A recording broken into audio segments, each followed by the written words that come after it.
just want to make sure that I can see it. Got it. Okay, it normally takes about 30 seconds for the live stream to show up. So the personal banter shall cease now.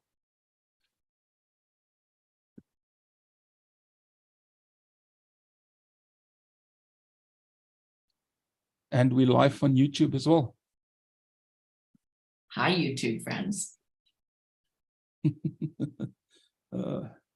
We have the Zoom and the YouTube family, and soon to be Facebook, I imagine. Yeah. Okay, I'm gonna start admitting people.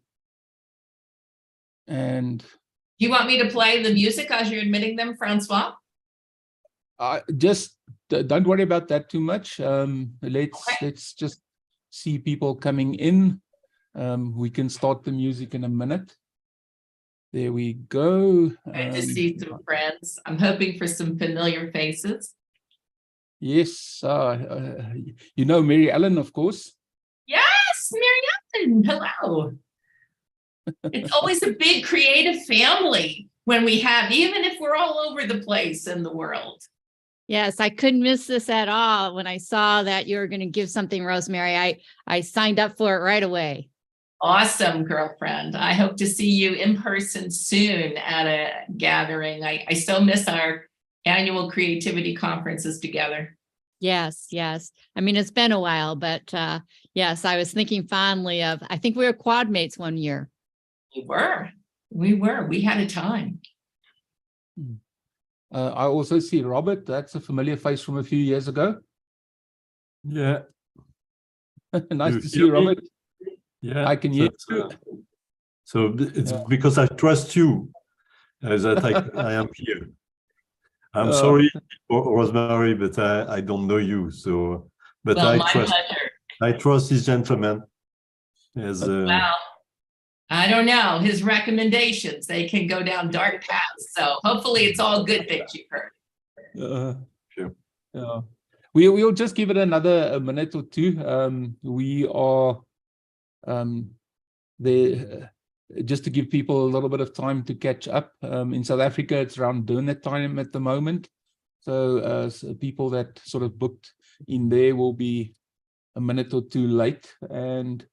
But we'll start in a minute or so.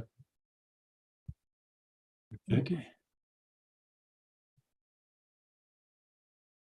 And are we doing this in several modes? I mean, I'm on Zoom, but I also saw that there was a YouTube link as well. Yes, we are actually live streaming on YouTube, and we will. You can find the recording of this. You should be able to find there as well after the session. Perfect. Yeah. Okay. I can see there are a couple of people watching on the YouTube link already. Okay, I think let's, I'm just going to mute everyone. Oh, there's Marlies as well. Marlies! Hello, hello. Hello, hello. Yeah. Marlies knows exactly where I'm speaking to everyone from because she's visited me in Ecuador while she's working on her PhD. So it's home away from home, my friend. Good. Yeah.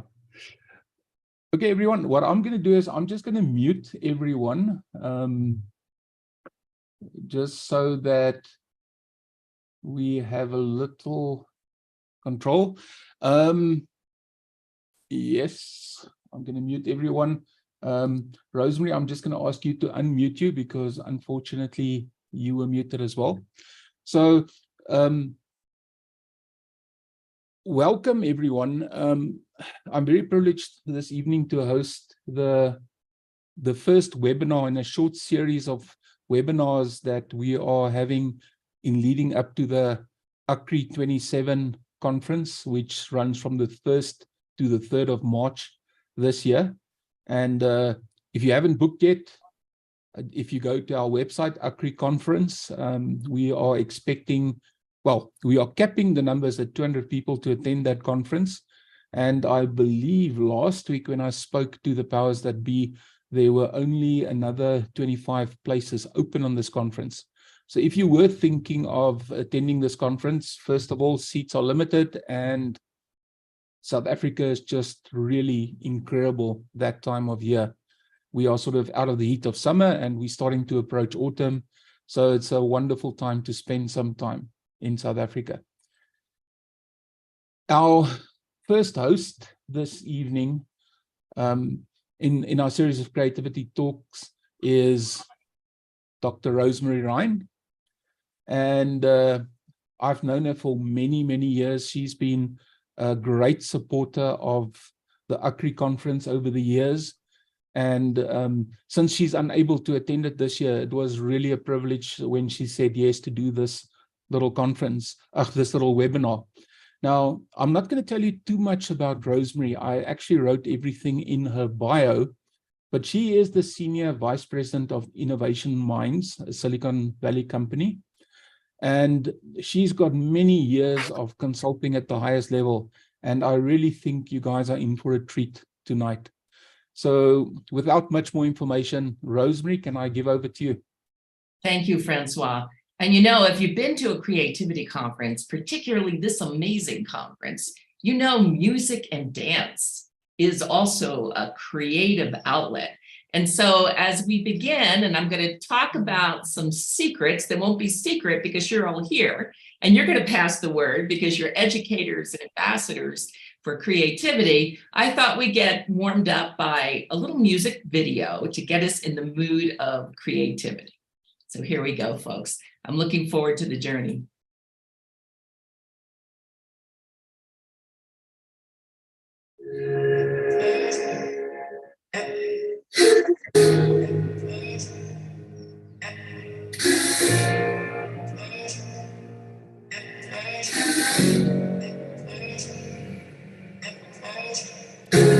You're broken down and tired of living life on a merry-go-round. You can't find a fighter by seeing you, so we can walk it out. Ooh, mountain, bring it to a street. Ooh,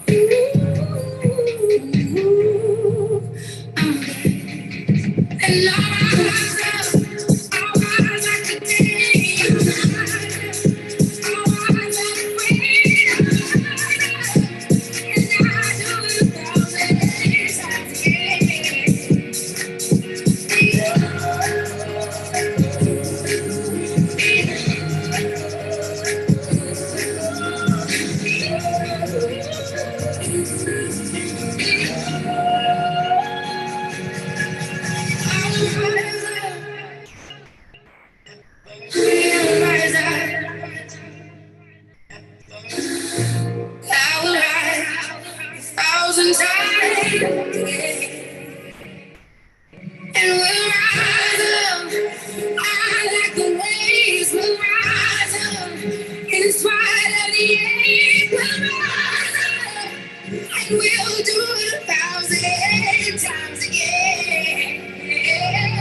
So, my friends, I picked that song because I think we've needed to rise up over these past few years. And the only reason I'm not in South Africa is I won't be able to travel due to recent pneumonia, and I would be there. And I encourage anyone who hasn't gotten their seat to grab it, because it's been a life-changing experience for me professionally and personally.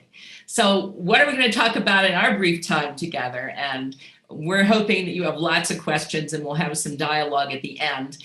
We're making it short and sweet, and I'm representing Innovation Minds in Silicon Valley. We have an innovation lab there and virtual technology, and we want to say hello from that part of the world and share a few secrets. And as you go through these secrets, think about your brand, your organization, your employees, and think about how you are managing this amazing world. Now, those of you who have been to my conferences in the past know I always use a Native American storytelling tradition, which is we're about to share wisdom and thoughts and humor and questions. So if everyone, those of you that I can see on the right-hand side, we're going to come to this session with an open mind. Everyone point to your brain. You've got a big one. And the dog can't do it, of course. I'm looking at him there. An open heart. And bring home maybe one or two ideas from this session that you can percolate on and see how they might have application to your personal and business life. I want to begin with the hottest word I've used over the past decade, which is the power of the word because. This goes back to research in the 70s, which says, you know, if you use this one simple word, because, before asking someone for something, whether it's your kids cleaning up their room, what is their because? Not because I said so, that doesn't count. But even asking an individual or a client to complete a form, give me the because of why we're doing this. Why are we here? And if you think of even your own presentations as teachers, do you begin with that because of what's the value? Because our attention span keeps getting shorter and shorter, and we really need to know what's the personal application to me. So what is the because of today? Change is forever and it's escalating. And if you're watching anything about the metaverse, it's changing faster than we can keep track of. And so some of the secrets I'm going to be sharing you, the first one is stay on top of and be the change. And I know it's difficult with all the information coming our way, but I wanted to give you two resources you can refer to right away that are outstanding. And when I work with organizations who are looking at, are we keeping pace with innovation? I run them through 17 global trends. And these are free resources you can download from Trend Hunter. And there's actually a workbook. And you can see all of these trends listed here of what's happening in our world, as well as Faith Popcorn's Brain Reserve. So I'm just going to take a couple of the trends. And I'd like you to think about and reflect, how is your brand or organization keeping up? Well, needless to say, one of the top trends is how can your brand support wellness? We have heard that in the metaverse that wellness is one of the top applications for virtual reality. But you could see this is an example of a smart bathroom mirror that my friend has, that when you have little children at home, it has encouraging videos for them to brush their teeth longer. It gives you dynamics on your weight and your health. So the first thing you're looking at in the morning is some information about you, of how you can be healthier and get on the right track by looking yourself in the smart mirror. So try number one, how is your brand supporting wellness? This also has application with return to work. At Innovation Minds, and I'm working on a keynote for an organization in Minnesota next week, and they're getting ready to return to the office. Well, how is health and safety and wellness concerns of employees being addressed in that reopening? I love this. How can your brand offer positive, immersive experiences? This is a trend. And of course, we were in lockdown. I know every country, depending upon where you are speaking to us and calling in from, might have had different lockdown situations, certainly maybe not as severe as China, but for a while we were in our homes and we learned to shop at home. So this is an example of IKEA. And I love this because you could look at their catalog with a QR code and you could actually put the sofa in your living room, have your kids jump around on the furniture. So rather than going to the store for the look and the feel of comfort, you could do this through their virtual experience. How can your secret number two I'd like to talk about, and there's an excellent book by Chip and Dan Heath that really approaches the moments that matter. And when I talk about how can your brand create moments that matter, I want you to think deeper about individually, how can you create moments that matter not only in your day, but for your employees, employee experience being a key priority today. And how can you create moments that matter in your own relationships? What's interesting is we don't remember days. When they do research on what the brain remembers, we remember moments. Now, the bad news is we tend to remember, and you can nod your head if you agree with this, when we remember moments, oftentimes the bad moments come to a surface, a traumatic event that occurs. But there are ways that we can both minimize some of those painful moments, and I'm going to give you an example of that, but also create a little bit of magic for employees, for customers, and in relationships. So let's take a look at employee and customer experience at the Ritz-Carlton hotels. Now, some of you may or may not know that the Ritz-Carlton, every employee from the housekeeper on throughout the ranks, they have a $2,000 budget to make any customer happy. Now, you might be thinking, whoa, what's that all about? Well, the lifetime value of a Ritz-Carlton client is $250,000.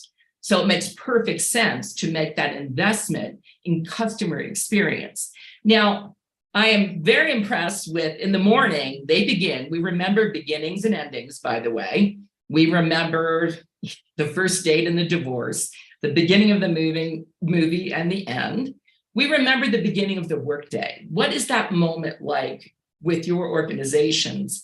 And even as you approach how you wake up to each day. Well, at the Ritz-Carlton, for 9 minutes, it's all about why they're there, the passion that they have, and sharing a light moment of what they hope to bring to their experience, the customer experience that day. So they have that built into their culture. But an example of how this $2,000 budget they have can work. So there was a guest at a family who had a 9-year-old boy who, oh my goodness, he left his pet giraffe at home. And he was sad and upset, and his father was trying to think really quick and said, you know, I think Joshie, the giraffe, is on holiday too.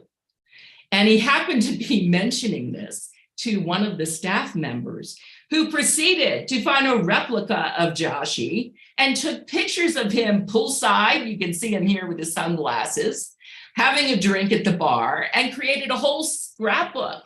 So this young boy who was feeling frightened because his best friend wasn't there, this is what one employee did to create a moment that mattered for this particular family. So the question to ask yourself is, how do we create those moments in the first day of an employee experience? For example, they're often deplorable, where you get a manual and you get a laptop to open up, or like another company, John Deere Factories, where it begins with, as soon as you're hired, a buddy reaches out to talk about the welcome, how they'll be there to greet you. There's a sign welcoming you. There's a social interaction with the team.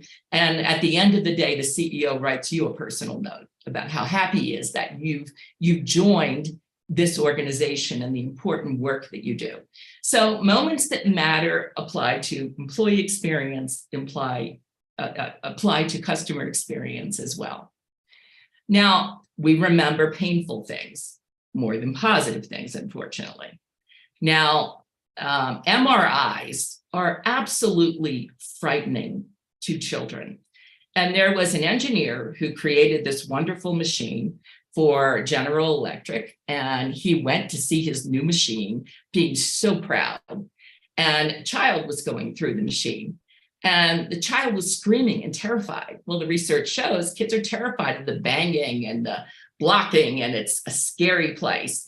So he created an experience where it was a pirate ship, and you had tickets, and you had the rocking of the boat. And to his delight, he watched and observed what he had done in this design thinking process to create this experience.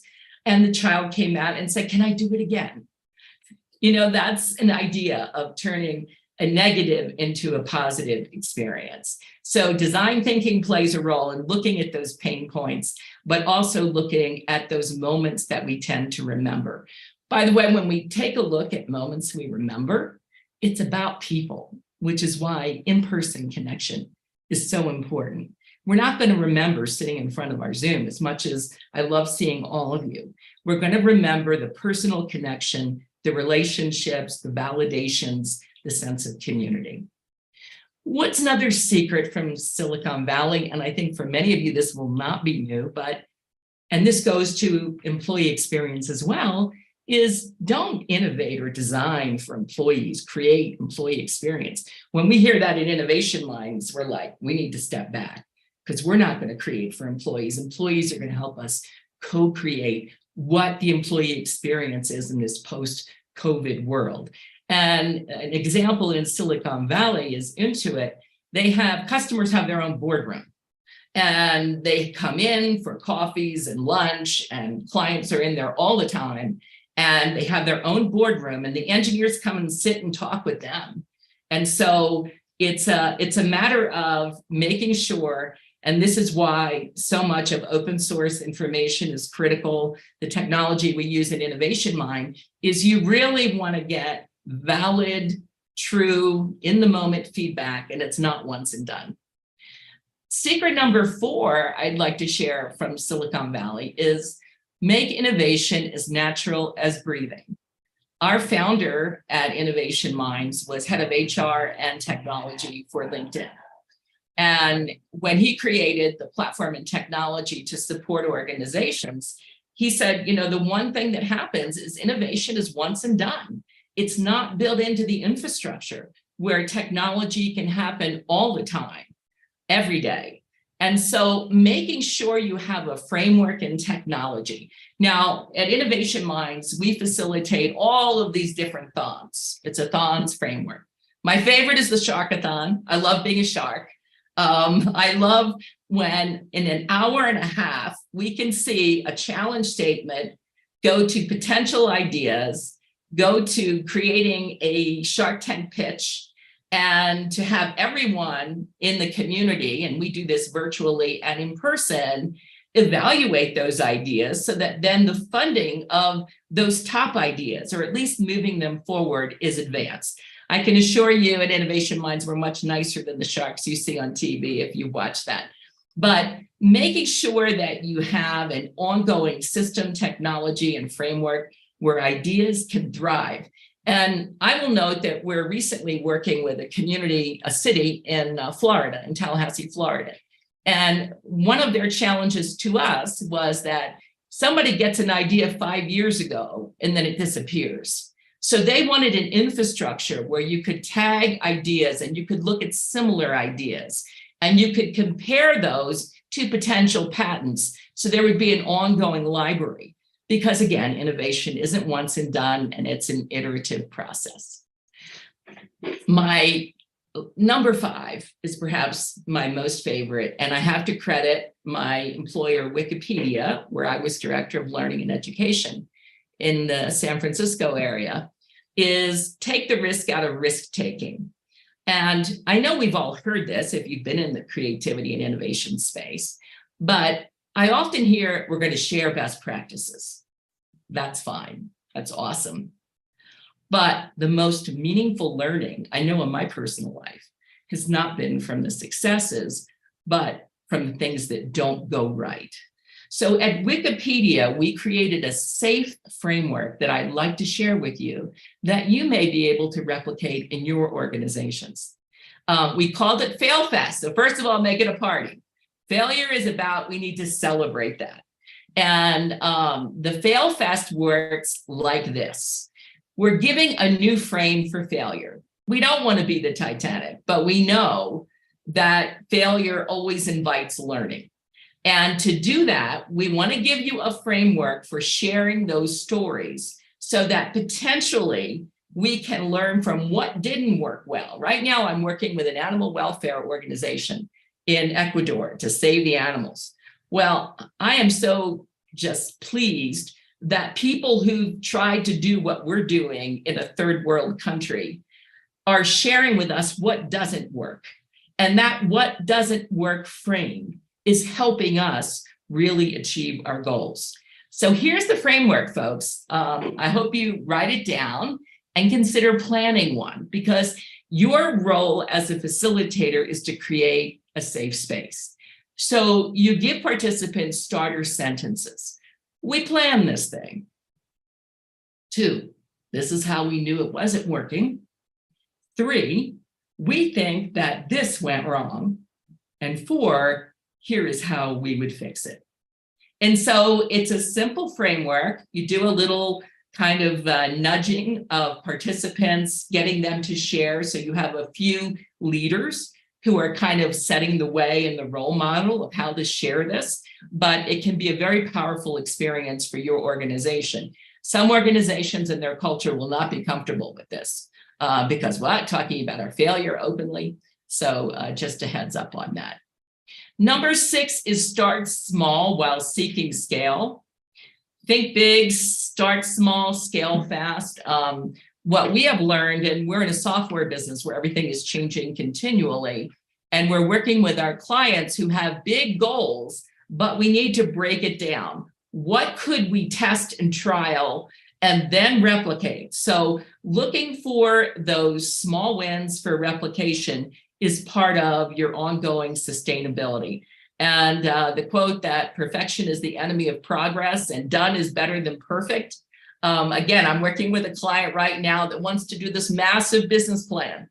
And I'm really trying to chunk it down so that we can have in change management and knowledge management, they call it squirrels and bulls. Squirrels are small, quick wins.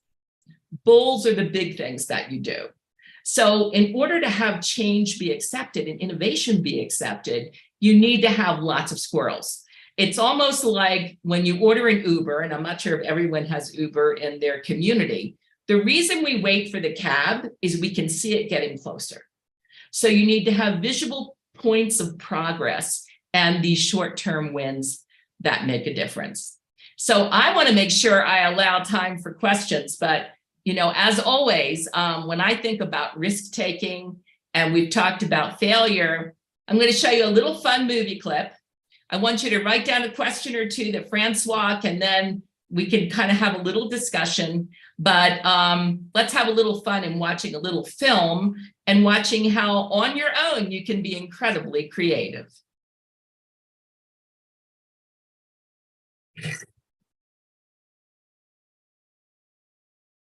Feel free to dance. Marlise, I know you'll be right there.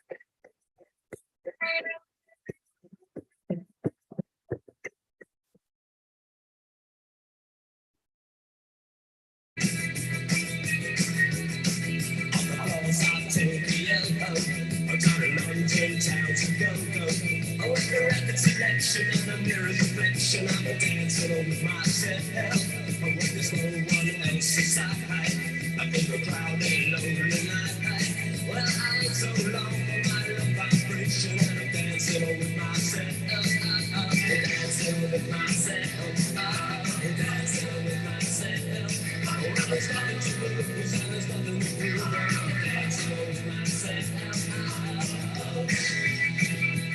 If I look all over the world, and there's every time to go, but you're empty, I see dead past me by, leave me dancing with myself. Somebody say, another drink, consider being me time to picnic. If I had a chance, I'd so up I could dance, and I could dance with myself. I'm dancing with myself. I'm dancing with myself. Well, there's nothing to lose, and there's nothing to prove. I'm dancing with myself.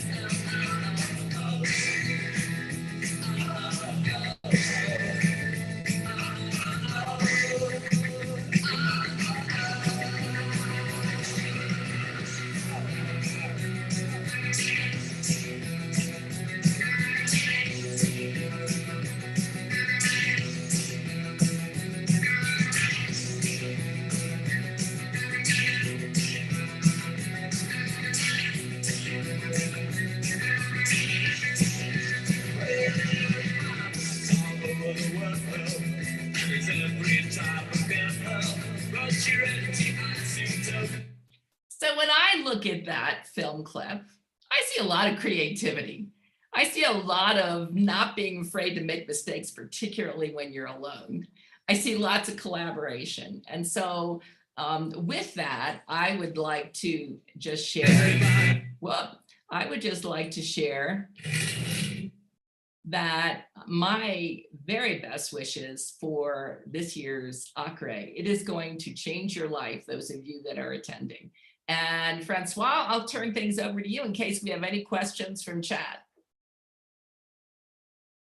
Oh, thank you very much, Rosemary. I'm going to ask you guys, if you have a question for Rosemary, either raise your hand for me by just clicking on the reactions button at the bottom of your screen. But I'm going to make absolute, or of course type a question into the chat, and I'll relay that question.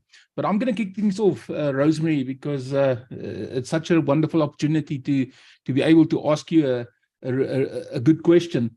And you were talking about failure, and you know, in the sort of school of learning that I grew up, we talk about failure not as something that's negative. As a matter of fact, we have this principle of saying there is no failure, there's only feedback, and that any time that you feel something is not going your way, the reaction should not be to feel negative about it, but to say, here's an opportunity to learn something. So the question I want to ask you is, and I hope I'm not putting you on the spot here, I wonder if you can give us an example of the peer storytelling framework that you gave. I just loved it when I saw it. So I'd really appreciate it if at the tip of your tongue, you've got an example for us. Well, that storytelling framework applies. I'll just go inside the baseball team with software development in Silicon Valley. And so here we did this thing. We added a particular application that we received input from. And how did we know that it wasn't working? Well, we could see the experience and the time that users were on that platform and they were skipping over this step. So we knew that there was something wrong in the journey of the user experience.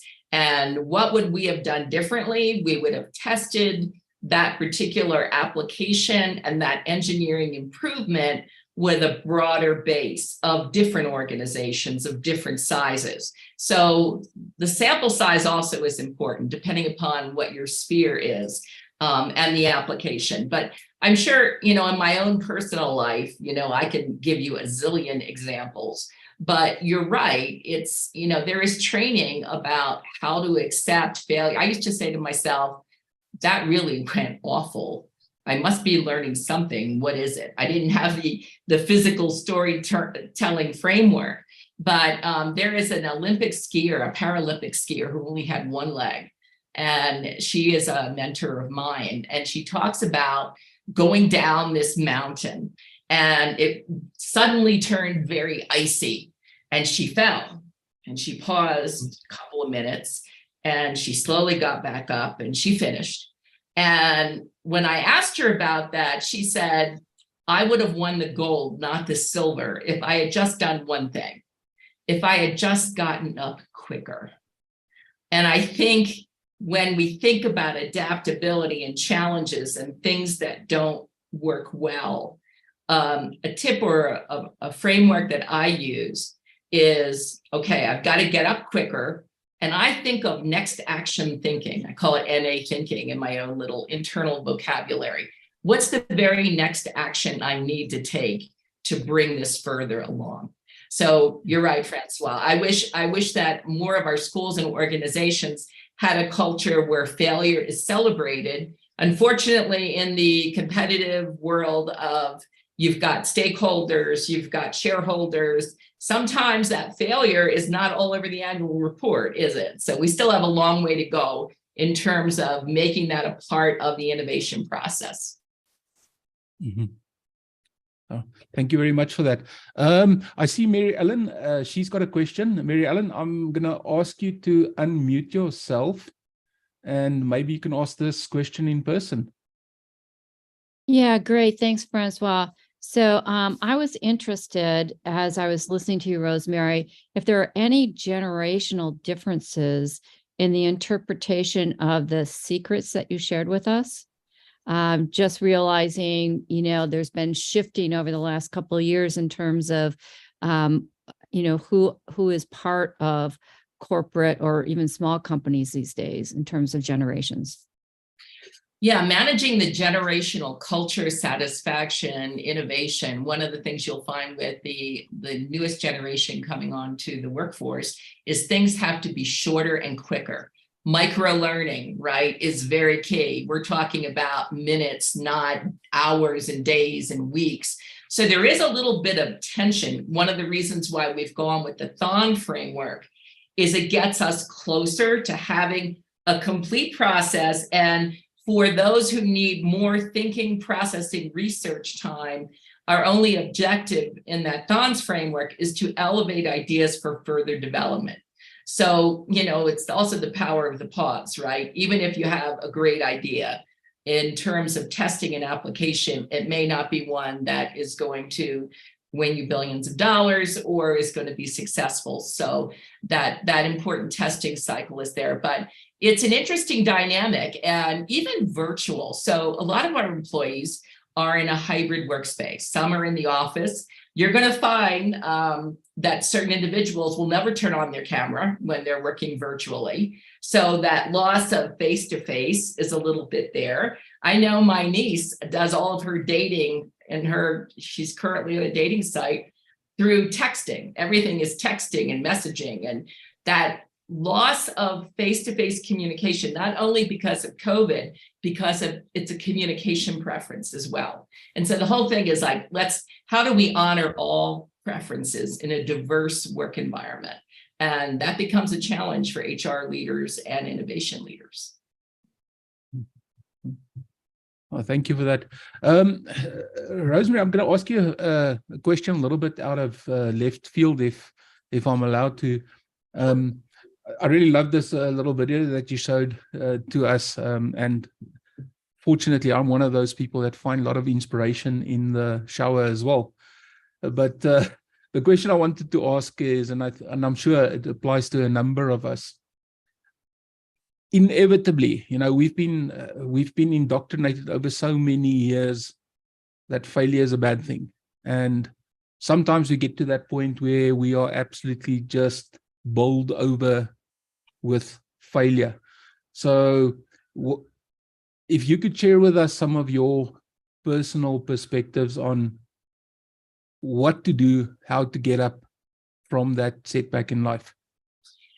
Yeah, and from my past programs on survival skills, the number 5 survival skill is positive mental attitude. And we've needed that now more than ever. And so I use a couple little tricks. I'm sure everyone has tricks that they share. Now you'll find this interesting. Before I try to develop micro habits. So before we get up in the morning, my husband and I, before we put our feet down on the ground, we say, it's going to be a great day. It took us 30 days to get it without just jumping into the shower and whatnot. We also know that you need to bookend your day. So we believe that rather than looking at the news, checking your phone, which, is kind of almost habit at this point, we read something inspirational. Currently, I'm reading the Chip and Dan Heath book. I'm reading something about data collection, but we have little short paragraphs we read as we begin the day before we turn on the news. We bookend on the other side, gratitudes. What are 3 things that we're grateful for? And then in the course of my work, even when I'm creating right now, I'm working on a strategic plan with a client, I'm looking at what's not working. So first of all, what have I done? I'm a super implementer, right? Give me a strategy, let me implement, let me get it done. And sometimes I don't take sufficient enough pause. So rather than just having a to-do list, I have a what I've done list. And I physically circle on a whiteboard, what's one thing I should really be thrilled about that we got accomplished today? Because your mind tends to go to the negative. Remember about memory, what's not done. And so incorporating the fact that it's not all going to be done, but to celebrate what you are doing and these squirrel moments, the progress points along the way. I really think with New Year's resolutions, we get caught up in the big goals. Same goals always show up year after year.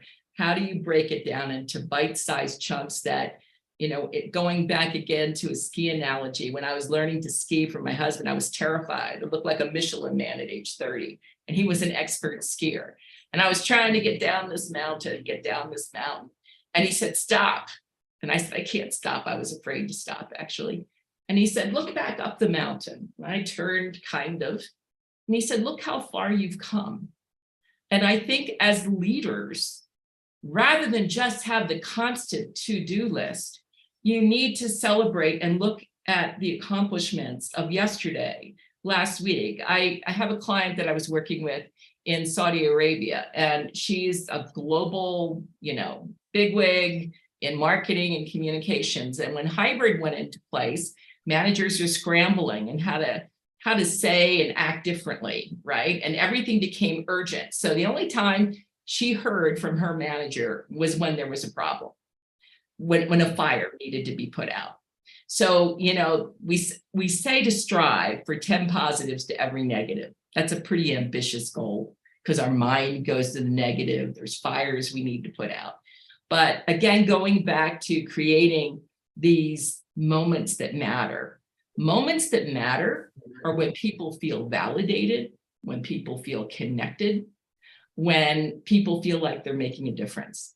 And so if each of us, in terms of the people that we meet and we work with, how did I create a moment that mattered? Maybe that'll guide us along the way. Thank you. That's such a positive story. Thank you very much, Rosemary. I really appreciated the wisdom you had to share with us. And at this point, I would like to bring Kobus in for a couple of remarks. Kobus, if you could come onto camera, and over to you. Thank you, Francois. Rosemary, thank you very much. And sorry for being late. It was a very, very hectic, very difficult day today for me. But thank you very much. Thank you for this excellent presentation. Absolutely excellent. And there's so much learning there. And thank you for your contributions over the years to ACRE. It's very, very special. You're a person that people, they don't forget you. Thank you very much. And hello to everyone. I see your faces there. I think I probably know everyone. And great to see you. And it'd be wonderful to get you back here in South Africa at some stage to the conference. And also thank you to Francois, who's played a major role this year as one of the committee and doing a sterling work. Just maybe one comment about the failure factor. I've always wondered if failure comes from the doing part, the process, or does it come from not understanding the essence of the problem? Now, yesterday in our creativity cafe, I spoke a lot about to the essence, because traveling with Sidney Pons for 17 years all over the world, to him also it was, and to Thomas, if you don't understand the essence that you're dealing with, eventually you'll get it wrong. You'll get it wrong along the way. You'll make a mistake and you won't get to the right solution. In South Africa at the moment, we have a huge electricity crisis. This afternoon, I picked up the phone and I phoned the Deputy Speaker of Parliament. The Deputy Speaker has been to SIPSI a number of times, and he's been to ACRE a number of times. He's just a great guy. So I thought, let me phone him. So I said, my friend, let me say this to you. You will never solve this crisis if you don't follow a creativity sort of route to get there. Get a team together, the best team from business, from wherever, not a lot of politicians, but wherever, and let them spend a few days and let an expert or 2 or 3 people who know about it take you through the creative problem solving, creative opportunity finding model. Let them go right through to the end. And I'll guarantee there will be the right solution at the end. It's the same thing that we did years ago, sitting up when we wrote the creativities, the TV series Creating a Miracle, Why South Africa Did Not Have a Revolution. Because those people went through the CPS and at the end, they got to the acceptance finding. And I'm sure if that is the route they follow, we will end this crisis. But Rosemary, thank you very much, and thank you everyone for being here. As I said, sorry being late today. I would have liked to be the first, and so on. And we hope to see you maybe next week and the week after, also with the webinars and the presentations and so on. But this was it was an unbelievable good presentation, Rosemary. And stay in touch. Keep on loving us. Please do so. Take care then, everyone. Thank you. And Francois? Thank you. Thank you, Kobus. Rosemary, can I ask you? Thank you. That's exactly what I wanted to. Thank you very much, everyone, for showing up this evening. And if you found a little inspiration, or if you enjoyed yourself a little bit, or if you experienced both, feel free. We've got 2 more of these conversations, Wednesday in a week and the week after. And you are very, very welcome to join those as well. Next week is going to be an interesting one. We've got Frank Prince, a self-confessed mentalist, that's going to join us. And just from past sessions of his, I suspect that's going to be a lot of fun. So that would be a wonderful session to attend. And then in 2 weeks from now, we've got Lee Kitchen.